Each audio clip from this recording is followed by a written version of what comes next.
In the name of Allah, the most gracious, the most merciful. My dear students, Assalamu alaikum. Today we are going to discuss one of the most important, second important question from this chapter, which is electroscope.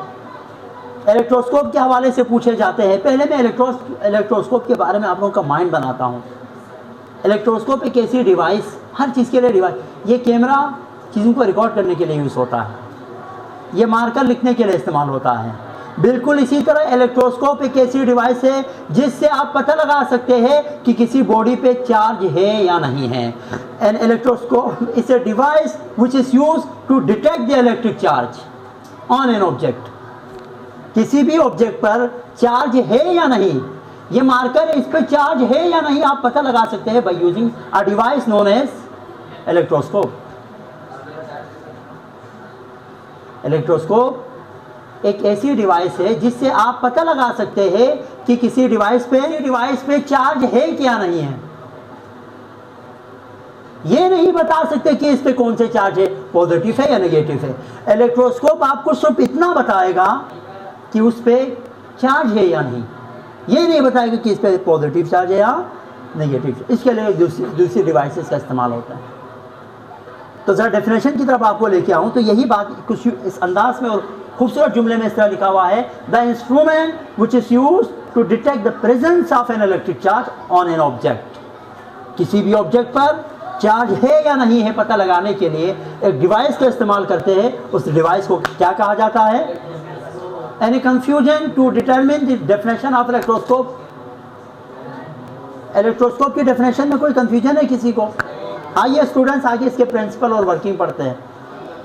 Principal की बात करें तो जाहिर है जो electroscope है आप इसको जब बनाते हैं तो इसके अंदर जो मेटल वगैरह इस्तेमाल करते हैं उनका ध्यान रखा जाता है, उनके स्ट्रक्चर का ध्यान रखा जाता है। ठीक है, इंटरनल स्ट्रक्चर क्या है, आया आप कौन से मेटल का यूज़ करते हैं, आया ये मेटल इलेक्ट्रॉन को फास्टली ट्रांसफ़र करते हैं या स्लोली करते हैं। ठीक है, साथ साथ में ये भी प्रिंसिपल है इसका कि याद रखें हमेशा जो सिमिलर चार्ज है वो एक दूसरे को रिपेल करता है। सिमिलर चार्जेस हमेशा एक दूसरे को क्या करता है? रिपेल करता है। अनलाइक चार्जेस एक दूसरे को अट्रैक्ट करता है। सिमिलर चार्ज या लाइक चार्ज एक दूसरे को क्या करेंगे? रिपेल करेंगे। और टू डिफरेंट चार्ज या अनलाइक चार्ज एक दूसरे को क्या करेंगे? अट्रैक्ट करेंगे। बिल्कुल इस तरह जिस तरह मैग्नेट के दो पोल्स होते हैं, साउथ पोल और साउथ पोल एक दूसरे को रिपेल करेगा। नॉर्थ एक दूसरे के करीब आएंगे ना, आप खुद देखेंगे एक दूसरे को रिपेल करेगा। इस वीडियो में एक शॉर्ट डिस्क्रिप्शन में दूंगा, उसमें देखो मैंने बाकायदा रिपेल्जन, दो मैग्नेट कैसे एक दूसरे को रिपेल करते हैं और दो मैग्नेट कैसे एक दूसरे को अट्रैक्ट करते हैं वो मैंने बताया हुआ है। वो शॉर्ट को मैं डिस्क्रिप्शन में दे दूंगा, आप लोग एक दफ़ा देखें उसको भी। तो समझाना ये चाह रहा हूँ, जिस तरह मैग्नेट के दो डिफरेंट पोल एक दूसरे को अट्रैक्ट करते हैं और दो सिमिलर पोल एक दूसरे को रिपेल करते हैं, बिल्कुल इसी तरह माय डियर स्टूडेंट्स, बिल्कुल इसी तरह जो चार्जेस है, सिमिलर चार्ज एक दूसरे को क्या करता है? रिपेल करता है। और अनलाइक चार्ज या डिफरेंट चार्ज एक दूसरे को क्या करते हैं? अट्रैक्ट। इस प्रिंसिपल पर भी डिपेंड करता है। Similar charge repel and unlike charge attract each other. Clear है यहाँ तक? इसका प्रिंसिपल समझ में आया? अब आएंगे कंस्ट्रक्शन की तरफ। An electroscope has a metal detector no. ये जो आपके पास मेटल डिटेक्टर नो पे जो कि ब्रास का बना हुआ होता है, at the top and metal leaves on the connecting rod. ये कनेक्टिंग रॉड है और इसके बॉटम में आखिर में क्या लगे होते हैं? लीव्स, दो गोल्ड लीव्स लगे हुए होते हैं। ठीक है, when there is no charge present the metal leaves are allowed to hang. यानी ये इस तरह हंग हुआ होता है, इस तरह ये देखिए लटका हुआ होता है, मतलब इस पर कोई असर नहीं है। जैसे कि मैं आपको दो मार्कर मेरे पास नहीं है, सो दो पेन दे, हाँ देखो इस तरह हुआ होगा। जब कोई चार्ज नहीं हो ना, इसके अंदर कोई मूवमेंट नज़र नहीं आएंगे आपको, ऐसे ही नज़र पर रॉड लगा हुआ ऐसे ही नज़र आएंगे। अब देखो इलेक्ट्रोस्कोप का काम एक है, क्या है? किसी दूसरे ऑब्जेक्ट पे चार्ज है या नहीं है यही बताएंगे। ये नहीं बताएगा कि इस पे पॉजिटिव चार्ज है या नेगेटिव, ये इसका काम नहीं है। ये इसको सिर्फ आपको सिर्फ एक चीज़ बता सकते वो ये it can detect only, it will not tell you whether the object is positive और नेगेटिव। लेकिन ये सब आपको यही बताएगा कि इस पे चार्ज है क्या नहीं है। देखें आप वर्किंग देखिए, व्हेन एन आइटम या when an object with a charge is brought near an electroscope, जब भी आप किसी ऑब्जेक्ट को इस तरह इसके करीब लेके आएंगे, देखेंगे जो है ना। अच्छा, इसकी एक अहम बात, इसमें चार्ज, मैं आपको 3 प्रिंसिपल बताऊंगा जिससे चार्ज ट्रांसफ़र हो जाते हैं। यहाँ पे याद रखो, जो चार्ज डेवलप जो कराते हैं ना, वो प्रिंसिपल में मैंने लिखा हो चार्ज इंडक्शन के थ्रू करते हैं। इंडक्शन एक ऐसा प्रोसेस है जिसमें आप किसी एक ऑब्जेक्ट को दूसरे के करीब लेके आएंगे, टच नहीं करेंगे। आपने एक ऑब्जेक्ट को इसके करीब लेके आना है, इधर यहाँ पे टच नहीं करना, करीब लेके आना है यहाँ पे, ठीक है। अब क्या कहा, व्हेन एन ऑब्जेक्ट, चलो ये ऑब्जेक्ट है विद ए चार्ज, ये चार्ज है, is brought near an electroscope of two, हाँ electroscope, one of two things में हैपेंस या अकर, 2 चीज़ें हो सकती हैं। एक ऑब्जेक्ट है, आपने इसको इलेक्ट्रोस्कोप के करीब लाया, तो यहाँ पे आपको 2 चीज़ें नज़र आ सकती हैं, यानी 2 सिचुएशन आपको नज़र आएंगे, आपको फेस करना पड़ेगा 2 सिचुएशंस को। पहला, positive charge attract electrons in the metal, क्योंकि ये पूरा मेटल का बना हुआ होता है। अगर आप देखें तो मैंने यहाँ पे प्रिंसिपल में लिखा है internal structure of metal elements, क्योंकि ये पूरी ये जो रॉड है वो किसका बना हुआ होता है, मेटल का बना हुआ होता है। तो मेटल पे आपको पता है, मेटल के अंदर जो है ना नेगेटिव चार्ज मौजूद होते हैं, मेटल में एक्सेस ऑफ नेगेटिव चार्ज मौजूद होते हैं।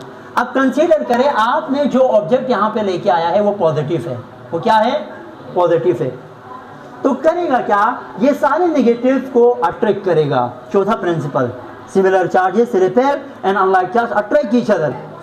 तो ये अनलाइक है ना, ये पॉजिटिव है, ये नेगेटिव है, इस रॉड के अंदर मौजूद सारे नेगेटिव इलेक्ट्रॉन्स को ये क्या करेगा, ऊपर की तरफ अट्रैक्ट करेगा। तो जब सारे नेगेटिव निकल जाते हैं, यहाँ पे जो लीव्स है इसके, इस लीव्स पे पॉजिटिव चार्ज डेवलप हो जाते हैं। अब जब ये लीव दरअसल यहाँ से थोड़ा सा फ्लेक्सिबल है, ये इसके अंदर मूवमेंट हो सकते हैं, तो क्या होगा, इनके अंदर इस तरह मैंने बोला था ना शुरू में, इस तरह होता है। जैसे ही जो है ना आपने ऊपर ये पॉजिटिव चार्ज रॉड इसके अंदर के सारे नेगेटिव ऊपर की तरफ अट्रैक्ट हो गए, लीव्स के दरमियान इस तरह के स्प्लिट हो जाएगा, ये अलग हो जाएंगे एक दूसरे से। इस तरह देखिए, ये यूं है ना, और से देखिएगा, जैसे आपने ऊपर रखा ना यूं हो जाएंगे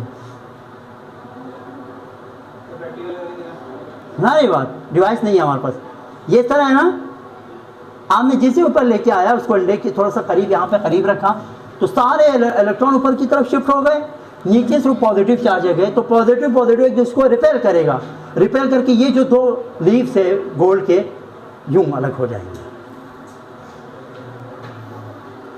ये उस सिचुएशन में होता है जब पॉजिटिव हो। तो सर आपने तो बोला था ये नहीं बता सकते कि ये पॉजिटिव है या नेगेटिव है, लेकिन यही सेम फेनोमेनन अगर हम नेगेटिव चार्ज जो है ना डिवाइस यहाँ पे ऑब्जेक्ट लेके आया, तो फर्ज कर ले दूसरा एक रॉड लेके आया कि pay attention please, don't dissolve our attention. अच्छा, यहाँ पे आपने क्या किया, यहाँ पे आपने आप इस दफ़ा नेगेटिव चार्ज रॉड लेके आए, आपको नहीं मालूम, आप तो रॉड लेके आ रहे हैं, लेकिन कंसिडर करिए ये क्या है, नेगेटिव है। तो होगा क्या, सारे जिसमें इस रॉड के अंदर मौजूद सारे जो नेगेटिव, क्योंकि इसमें नेगेटिव मेटल है तो इसमें सारे नेगेटिव चार्ज मौजूद होते हैं, उन सब को नीचे ये क्या करेगा, रिपेयर करेगा। सेम चार्ज है, सेम चार्ज रिपेयर करके ये सारे जो लीव्स है ना इसको नेगेटिव चार्ज से भर देंगे। जब ये लीव्स नेगेटिव चार्ज से भर देंगे तो नेगेटिव एक दूसरे को रिपेयर करेगा, सेम है ना। फिर भी ये जो लीव्स है, 2 गोल्ड लीव्स है, वो क्या हो जाएगा, स्प्लिट होके एक दूसरे से यूं दूर चले जाएंगे। दोनों सिचुएशन के अंदर आपको क्या नजर आएंगे, इस तरह रेस्ट पे होगा, जैसे आपने ऊपर लेके आया, कोई सब चाहे पॉजिटिव नेगेटिव हो, ये अलग ये हो जाए, स्प्लिट होके थोड़ा सा इसमें फासला आ जाएगा। समझ में आई बात, चाहे आप पॉजिटिव चार्ज रॉड लेके आए या नेगेटिव लेके आए, आपको स्प्लिट होते दिखाई देंगे, अट्रैक्शन इन द नजर नहीं आएगा। माय डियर स्टूडेंट्स, अब आइए इसी बात को मैंने किस खूबसूरत अंदाज में यहाँ पे उतारा है, बुक में इस तरह नहीं मिलेगा जिस तरह मैंने यहाँ पे उतारा है, ठीक है। When an atom with a charge is brought near an electroscope, one of 2 things may happen, 2 चीजें हो सकती हैं। Positive charge attract electrons in the metal, leaving positive charge on leaves. सारे अगर ये पॉजिटिव चार्ज हो तो पॉजिटिव चार्ज क्या हो, नेगेटिव चार्ज क्या हो जाएगा, ऊपर की तरफ इलेक्ट्रॉन से मेरा नेगेटिव चार्ज है, ऊपर की तरफ अट्रैक्ट हो जाएंगे, और लीव्स पे कौन से चार्ज आएंगे, पॉजिटिव चार्ज आएंगे, तो लीव्स क्या होगा, स्प्लिट होगा, एक दूसरे से अलग हो जाएंगे। Second condition, one of 2 things में हैपन, 2 चीजें हो सकती है। दूसरा क्या होगा, when the charge is negative, अगर ऊपर जो आप लेके आए हैं वो नेगेटिव है, the electrons in the metal migrate towards leaves, सारे इलेक्ट्रॉन लीव्स की तरफ आ जाएंगे and leaves become temporary negative, और ये टेम्परेरी नेगेटिव हो जाएगा, नेगेटिवली चार्ज हो जाएंगे, ठीक है। दे स्प्लिट वंस अगेन, वो दोबारा से एक दूसरे से क्या होगा, यूं स्प्लिट होंगे, अलग होंगे, एक दूसरे से दूर जाएंगे दोनों में। अब आखिरी खूबसूरत बात देखिए, the electroscope can not tell whether a charge item is positive और नेगेटिव। इलेक्ट्रोस्कोप कभी आपको ये नहीं बताएगा कि ऊपर जो ऑब्जेक्ट लेके आया है पॉजिटिव है या नेगेटिव है, it just detects on electric charge, सिर्फ डिटेक्ट करेगा। तो an electroscope is a device which is use to detect the charges, इस तरह भी डिफाइन कर सकते हैं। डिटेक्ट करने के लिए चार्ज को, किसी ऑब्जेक्ट पे चार्ज है या नहीं डिटेक्ट करने के लिए इलेक्ट्रोस्कोप इस्तेमाल होते हैं। माय डियर स्टूडेंट्स, उम्मीद है आप लोगों को अच्छे से समझ में आ गए होंगे। अगर आप लोगों को समझ में नहीं आए हैं तो आप इस वीडियो को दोबारा देख सकते हैं और इसको थोड़ा सा जो है ना स्पीड कम करके देख सकते हैं। नंबर आज नहीं दूंगा, अपना ख्याल रखिएगा। अल्लाह हाफिज़।